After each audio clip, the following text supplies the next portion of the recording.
welcome to Treasury Notes, a financial education program from the West Virginia State Treasurer's Office. I'm your host, Gina Joins. As we kick off a new season of Treasury Notes, there are several changes at the State Treasurer's Office.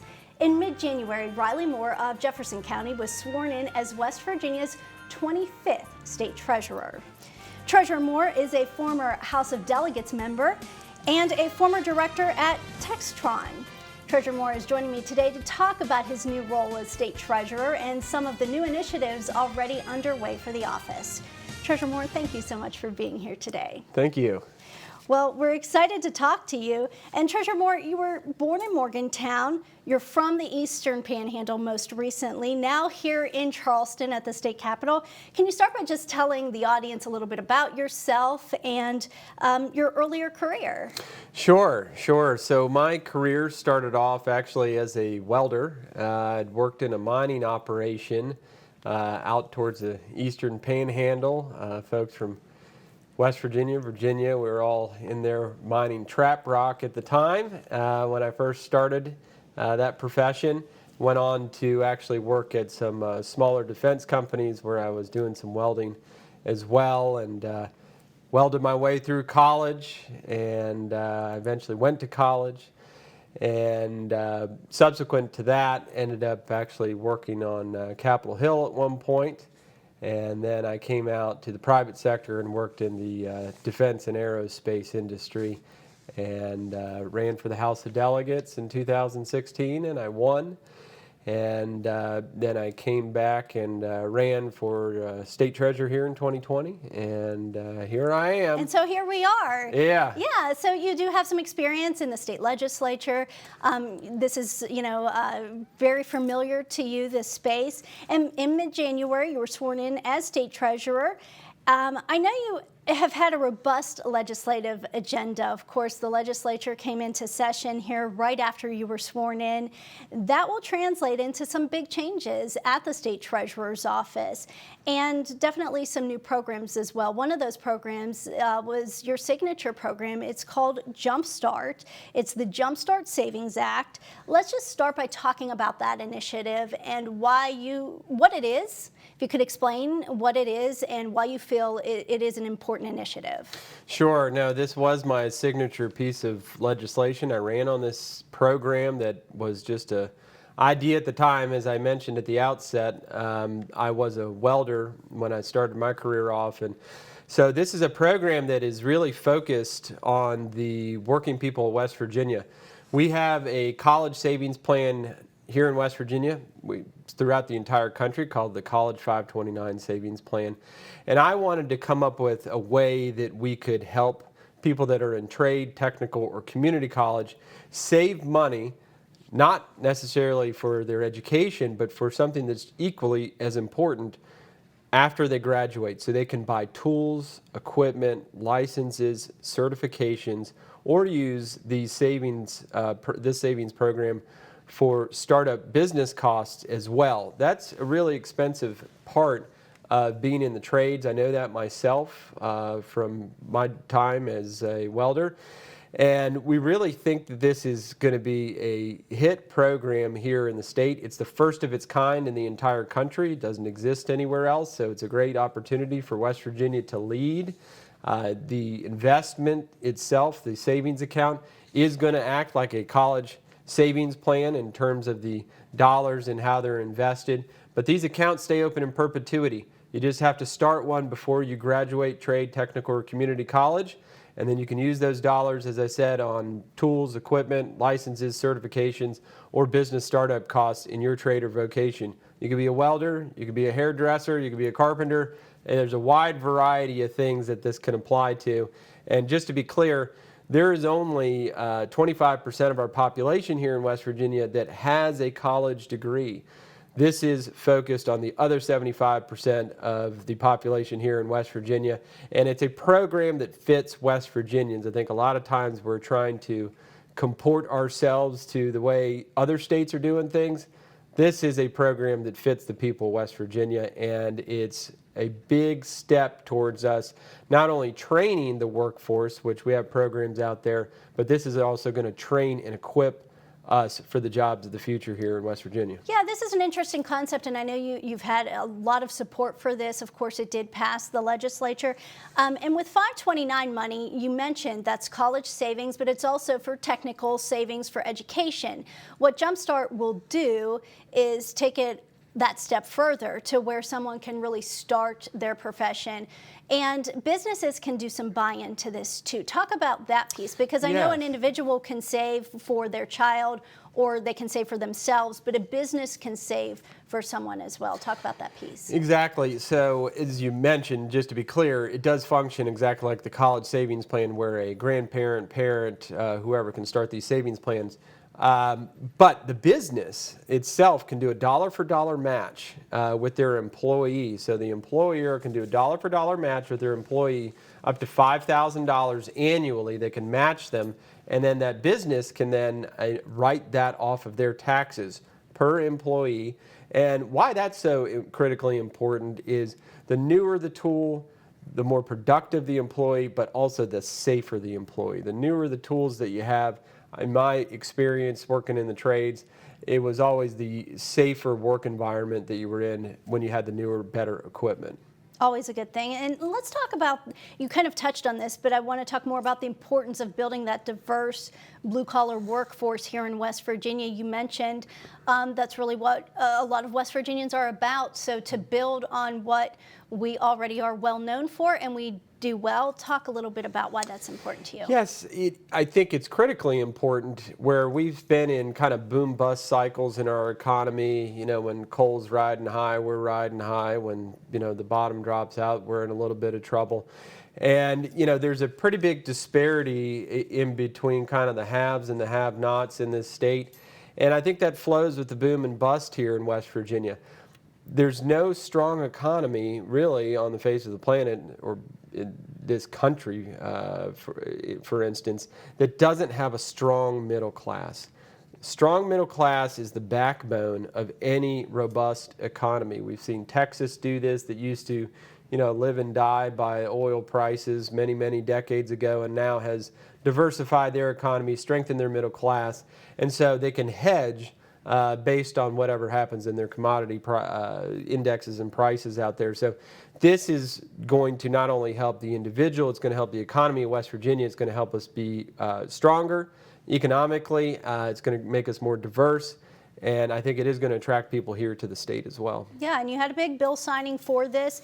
And this program is going to be the first of its kind in the nation. Do you hope other states will invest in West Virginia's plan, or at least build a plan like West Virginia's Jumpstart? Well, I'm glad you mentioned that. We have heard from other states that are looking at this that might be interested in implementing a similar program. We've even had people reach out from Congress on the federal level that might be interested in extending these benefits also nationwide. So I think this is a real opportunity for West Virginia to put something proof in concept here.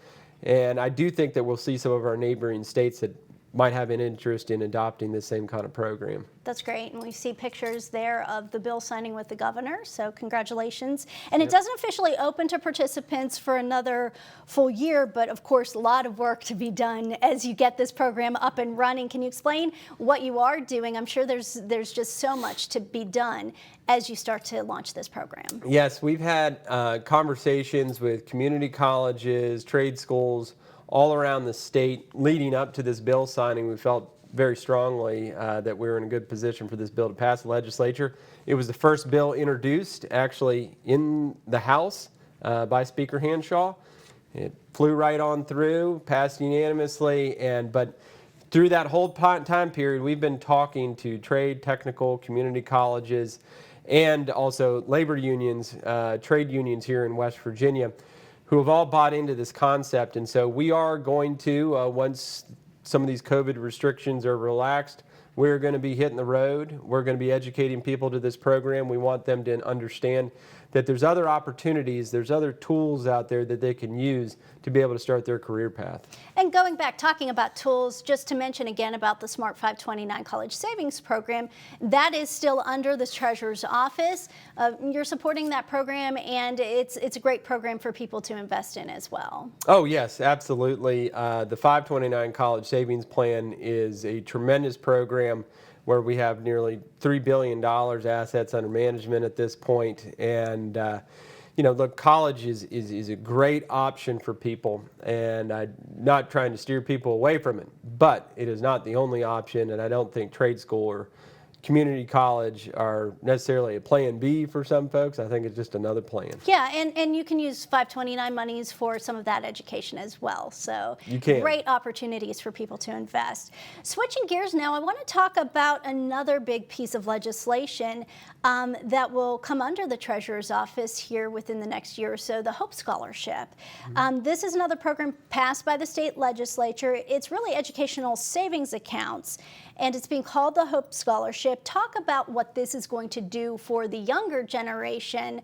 We're talking about students of school-age students. Yes, the Hope Scholarship is an iteration of educational savings accounts. We've seen other states around the country do this. And so how this would work in West Virginia, you're going to be able to take your per pupil student funding, which is $4,600, and apply that to either other educational institutions, homeschooling, or supplemental dollars that you can use for tutoring, maybe additional classes, books, things like that. So there's a lot of flexibility in what parents are going to have in terms of being able to take those dollars and apply them a little bit differently. This is also going to be, I think, something that's going to be tremendous for special needs students here in West Virginia.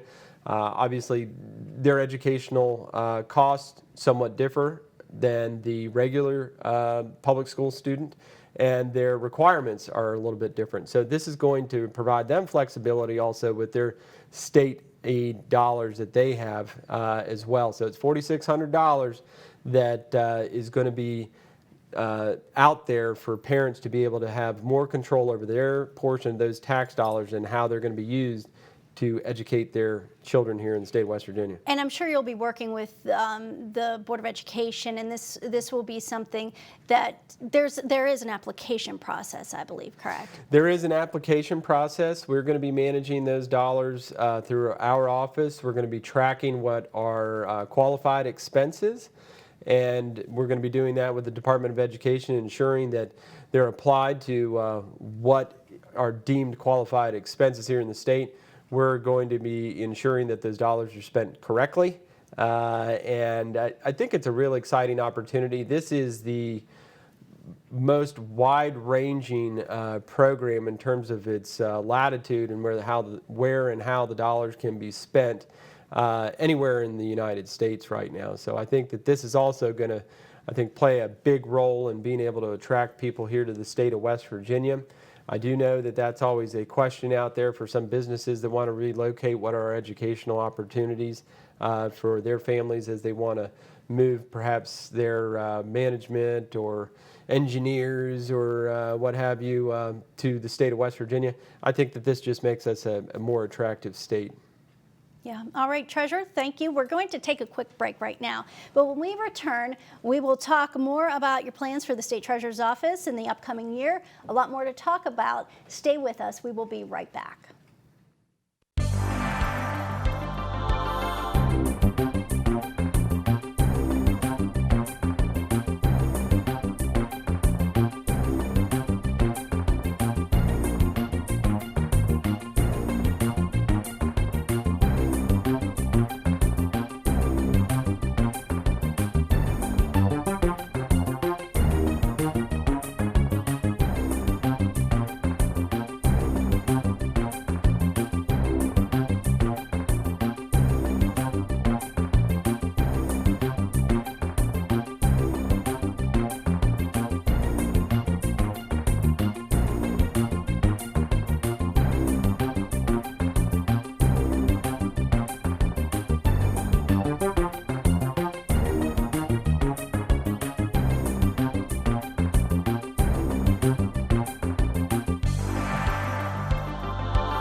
Welcome back to Treasury Notes. I'm your host, Gina Joins. Today I am here with newly elected State Treasurer Riley Moore. Treasurer Moore was sworn into office in mid-January, and his first few months on the job have been busy. Earlier, I talked with Treasurer Moore about some of the state legislation he supported this year, which will create 2 new programs for the office. The Jumpstart Savings Program will help people pursuing vocational careers save for equipment and supplies. And the Hope Scholarship will allow parents around the state to have greater flexibility when it comes to choosing a school for their children. But a lot more happened in the state legislature this year. Treasurer Moore, I'd like to talk about some of the other new initiatives that are coming to the state treasurer's office, and thank you for joining us here today. Yeah, thank you. Earlier this year, Senate Bill 280 was signed into law. It will require all county and local governments to take online payments. I know you've heard a lot from people in the community about this. They want to be able to pay their fees online. Tell us a little bit about what this is going to do and how your office is going to participate in this. Yes, we're really excited about this. We called it the e-pay bill. And what it's going to do is allow every citizen in West Virginia to be able to pay fines, fees, taxes, licenses, what have you, all of it online. So every political subdivision, as we call it here in state government, which means towns, municipalities, departments, quasi-departments here in the state of West Virginia, they're going to have to offer an online payment. And yes, I get this question all the time, that does include the DMV. The DMV shall be included in that. And so you'll be able to pay your DMV fees online. So how this is going to work is there's going to be an online portal with all of these political subdivisions, town, municipality, state agency. And so they're going to have a place where you can pay online. Now, some of these counties currently have online payment. There's a number of them that do.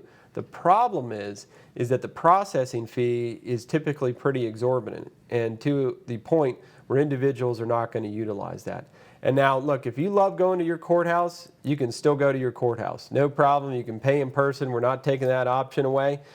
But that exorbitant fee there that was really prohibitive from some folks using the online payment, we have a merchant service contract that we are using that has the lowest rate really that is out there. It's 1.7 interchange fee, processing fee for the town, the municipality, and the county, and the state agencies. So we think everyone's going to come under this contract. It's going to save the taxpayers of West Virginia money and time. So we're really excited about it. It's a new convenience, and I think became acutely more visible, that kind of choke point there in terms of our interaction in between the individual and government, particularly during COVID, Sure. where you couldn't have folks going to the courthouse as regularly, dependent on capacity limitations and how many people could be there at one time. Right, absolutely. That was kind of into my next point, is this is really something that I think we're all experiencing during COVID. People are changing the way they do business. They're even changing the way they shop for groceries. Right. You know, now you can order your groceries online and just go pick them up. So I think a lot more people are familiar with this way of doing business now. Yeah, I think it's going to be a real time saver, cost saver for the folks here in West Virginia. And look, we're trying to modernize this state, and this is one small step in the way we can do that. We're trying to expand broadband throughout the state of West Virginia. Well, we're also trying to attract individuals to move into West Virginia. So in that spirit, if we're trying to get people to move here, we need to have a government that is moving with the times. So when folks move here, it doesn't become such a jarring assimilation necessarily from their previous state. So we're excited to move the state into the 21st century in terms of being able to do online payment. Well, speaking of modernization, the Unclaimed property program in the state treasurer's office within the past year just really revamped its program, and like many other states now, the online database is much more robust. So you have the option to go online for unclaimed property. Talk a little bit about unclaimed property, because I know that's something you're over now, and it's really important to the people of the state. So talk about your plans to just make sure that that continues and how it benefits people. Yes, I mean, anybody who is watching this, go to our website. You might find out you have unclaimed property, and my staff will make sure that we get the proper forms filled out and get you your money. So go to the website, wvtreasury.com, and take a look. So in any event, this flexibility that we've asked for in the code, which the legislature passed, is just going to enable us to be able to do more advertising. We're still going to do newspaper, but this is going to allow us to be able to do online, maybe even TV, radio, to make sure people know that this is out there. And we got this robust online database where anybody can get on there and just put in their name and figure out if they have some unclaimed property with our office. We're working with our field representatives also to be aggressive and in searching out people, so we're able to return some of these dollars to their rightful owners. It's a very important program to this office, and we're excited to do the most we can to return as much as we can to the people of West Virginia. And I'm going to interject a minute. You said people should go online. It's wvtreasury.com, and they can click on the button for unclaimed property, see if they have unclaimed property. But you can also now, if you find out you have unclaimed property, or if someone you know has unclaimed property, you can share that particular claim. So you can go online, if someone's name's on there that you notice, you can just share that entry, and then it'll send them an email as well. So a lot of neat things with unclaimed property to just modernize it, and as far as being able to go online and look and see if you have unclaimed property, but then to also be able to share those that information and claim it as well. Some great opportunities. You were just recently in Mason County delivering a check for unclaimed property. That's going to be a fun experience. Yeah, that was my first time doing that, and it was a very fun experience. We found $5,000 for New Haven in Mason County, and it was very exciting, and the town was ecstatic. They have some purchases that they're trying to undertake for their citizens there. The mayor was there, many of the townspeople were there, and everyone was very excited. We didn't tell them how much it was before we got there, and we turned the check around, and everybody was pretty excited to be able to receive those dollars. Always nice to be able to return money and give it back. And with unclaimed property, I think, you know, a lot of people out there would be surprised to know they have it. We're talking mostly about money when you're talking about unclaimed property, but it could be anything. I mean, Yes. Really, anyone could have it, right? Oh, yes, yes. Anybody could. Many times it is money, but it's not always money. So I urge everybody to please visit the website and take a look. All right. Well, we have a little bit of time, about 5 more minutes left, and I want to talk about the Board of Treasury Investments. That's another big piece of the Treasurer's office that is over your purview. You're chairman of the board, and a lot of good things happening with the Board of Treasury Investments as well. The money market pools are very highly rated by S&P, so a lot of great things going on with that program as well. Yes, Board of Treasury Investment. We had some wins in the legislative session here. You know, feels like it was a month ago. It was just last week, but we're going to be able to have a little more flexibility in how we're investing those dollars on behalf of the people of West Virginia. You know, this is a little in the weeds, but we're going to be able to invest in some more debt instruments rather than just being in U.S.-backed securities, where we had a requirement by law, 15% of the consolidated fund needed to be invested in U.S.-backed securities, which we were essentially losing money. So now we've had that mandate taken off of us, and we're going to be able to put some of this into some other debt instruments such as commercial paper, where we're going to be able to make more money for the taxpayers of West Virginia and be better steward of the taxpayer dollar. That's great. This is there's a lot of programs that are managed by the State Treasurer's Office. The West Virginia Retirement Plus program. WV Able is another program, which is an investment program for people with disabilities. Just talk about, more in general terms, taking over as State Treasurer. What are some of your plans for the future, and just how do you see this office progressing?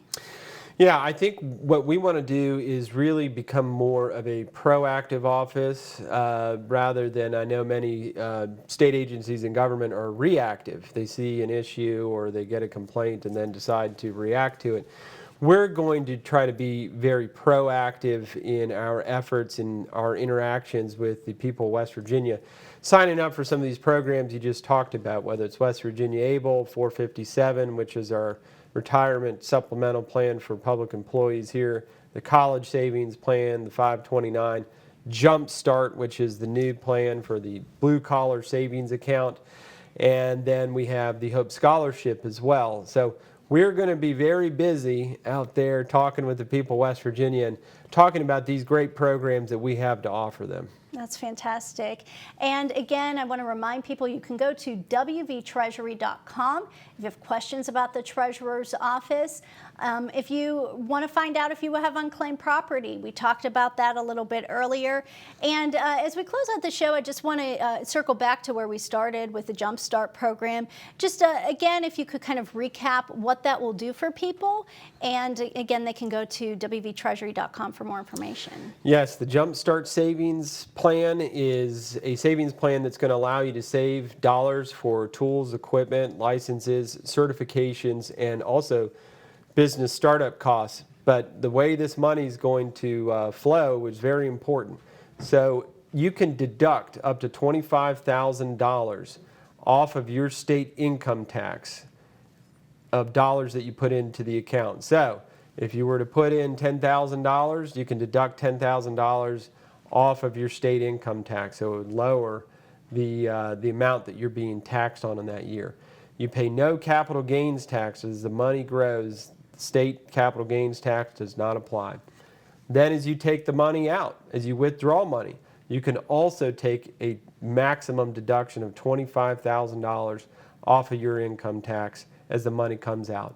So you get a deduction as the money goes in, you pay no capital gains tax as it invests, and then you get a deduction as the money comes out. So it's a huge opportunity, I think, for the people of West Virginia. A lot of great things happening. Thank you so much, Treasurer Moore, for being here today. Wish you well in your term in office, and thank you again for being here.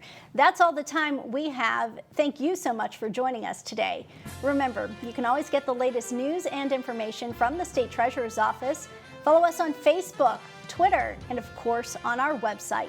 Keeping you informed on the Library Television Network, I'm Gina Joins with the West Virginia State Treasurer's Office.